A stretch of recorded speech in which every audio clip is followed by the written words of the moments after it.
It is day 3 in the George Allen Kelly murder trial. A Santa Cruz County rancher charged with second-degree murder after an undocumented immigrant was found shot to death on his property in January of last year. Our chief investigative reporter, Corus Nylander, has been covering the case from the very beginning and was inside the courtroom today. He joins us live from the Santa Cruz County Courthouse with what happened in court. Corus.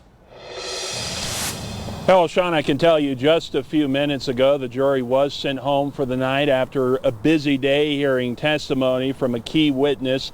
I did run into George Allen Kelly as he was entering court this morning. Here's what he had to say.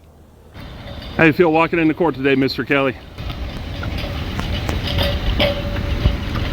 Well, hopeful, I'd say.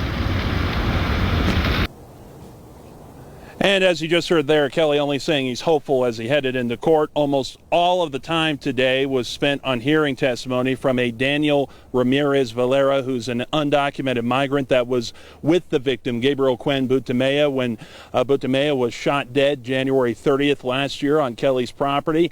Daniel Ramirez says that he was part of a group of 9 people illegally crossing into the U.S. near Kelly's property that day.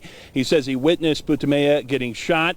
Daniel only speaks Spanish and required a translator to testify throughout the day. The state requested for all cameras to be cut to protect Daniel's safety, but that was a request that the judge ultimately denied, so we were able to see his face. It was broadcast today. The defense clearly tried discrediting Daniel's testimony throughout the day. They pointed to several discrepancies between his testimony today as compared to previous statements to investigators and previous testimony he's given. First off of the discrepancies was his name. Today he gave the last name Valera, but previously he went by the name Ruiz. How do you feel walking into court today, Mr. Kelly?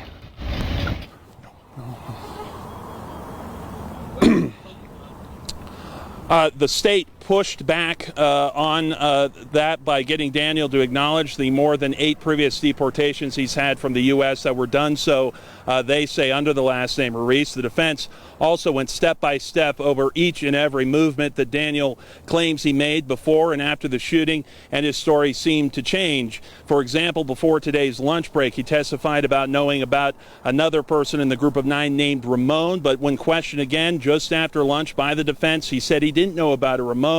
Those were questions and attempts to discredit him that they were making in front of this jury.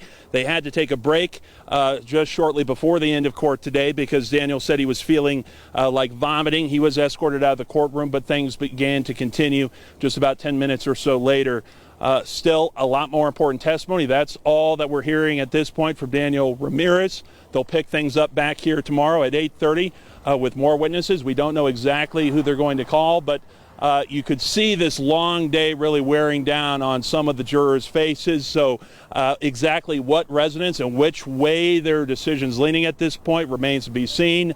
This is expected to be a 3-week trial. A lot more evidence to be presented, and we'll keep you updated as this case moves forward. We're live from the Gallis. Corus Nylander, News 4 Tucson.